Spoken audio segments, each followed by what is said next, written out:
Coming back to my mantra, it's your life, make it simple।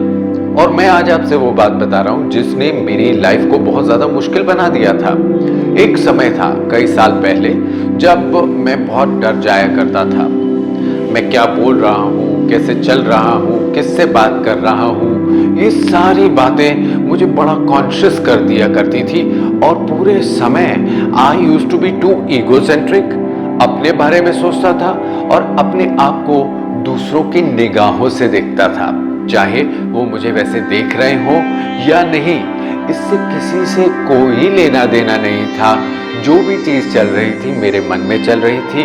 और आज after many years of training and being in public view, आज मैं confidently कह सकता हूं कि वो एक फियर था। और उस फियर का नाम था सेल्फ कॉन्शियसनेस।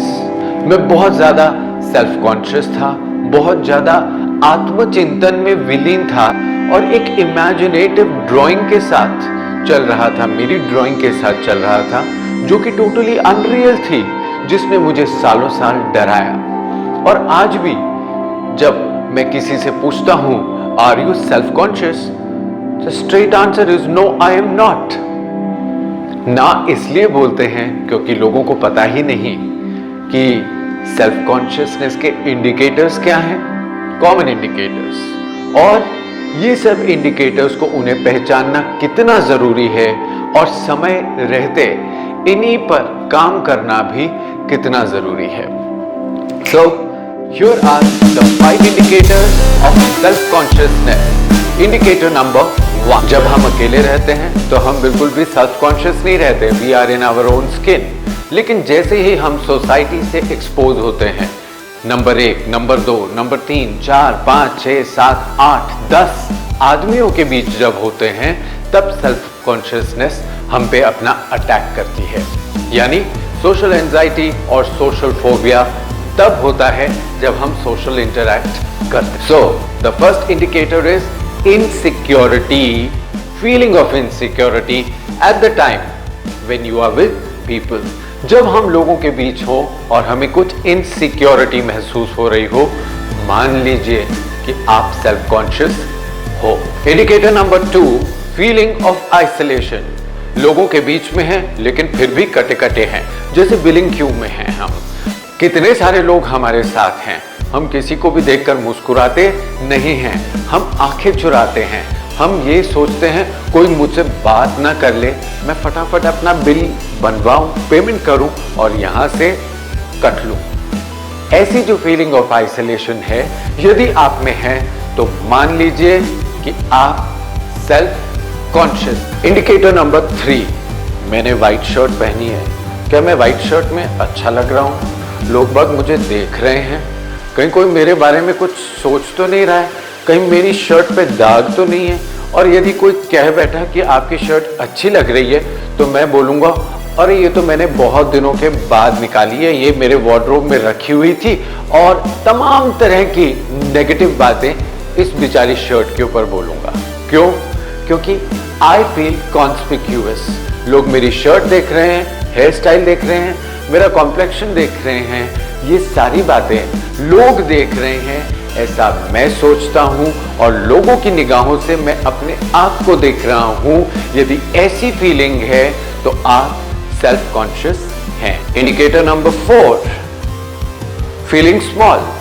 बेचारा बच्चा, अपने आप को लोगों के कंपैरिजन में बहुत छोटा समझना और सोचना कि मैं किसी भी लेग पुलिंग के चपेट में कभी भी आ सकता हूं, यानी feeling of vulnerability.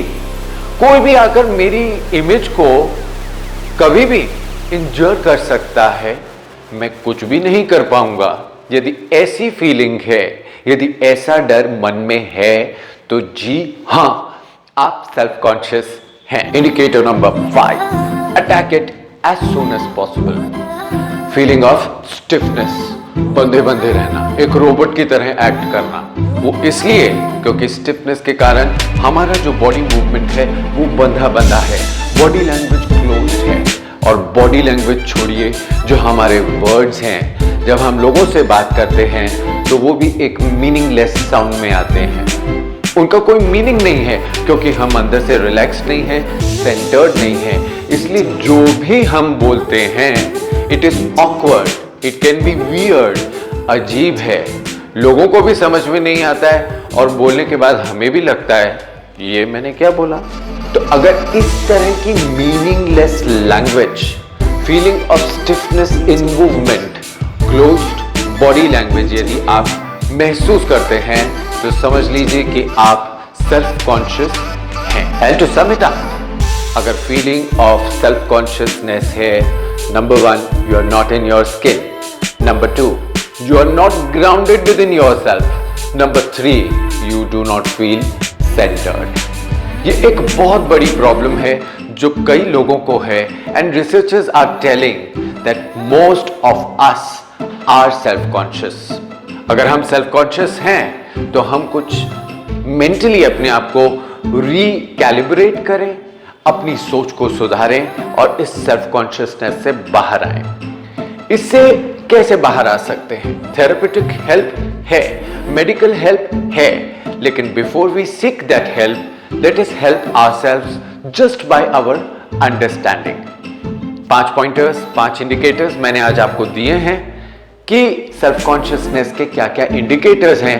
Next video बहुत जल्दी बना रहा हूं जिसमें मैं आपको बताने जा रहा हूं कि इससे छुटकारा पाने के लिए, सेल्फ कॉन्शियसनेस से छुटकारा पाने के लिए हम वो कौन सी 5 बातें प्रैक्टिस कर सकते हैं जिससे हम अपनी लाइफ को और भी एनरिचिंग तरीके से जी सकें। फिर से कहूंगा, it is your life, make it easy.